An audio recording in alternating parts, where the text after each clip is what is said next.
Қайырлы күн, баршаңызға сіздерді оңай және тез дайындалатын пиццаны рецептімен таныстырғым келіп отыр.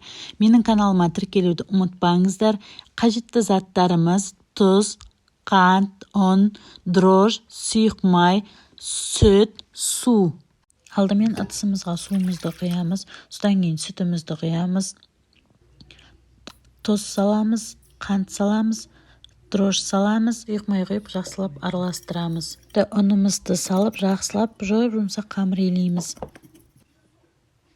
Қамырымызды илеп болғаннан кейін бетін жауып қойып көтерілгенін күтеміз қамырымыздың. Қамырымыз дайын болды. Қолымызды майлап қамырды екіге бөліп аламыз. Нан тақтайға оқтаудың көмегімен қамырымызды дөңгелетіп жайып аламыз. Жайып болғаннан кейін протеинге саламыз. Алдымен протеинді майлап аламыз. Егер де пергаментный қағаз төсейтін болсаңыз, майлап қажет емес, мен қағаз төсемегендіктен майлап алам. Қамырымызды протеинге дайын қамырымызды саламыз. Бетіне майонезбен кетчупты араластырып жағып шығамыз. Салмасына мен колбаса салам. Сіздер өздеріңіз білесіздер. Тек помидордың өзін салсаңыздар да болады. Пешке 25 минутқа салып аламыз.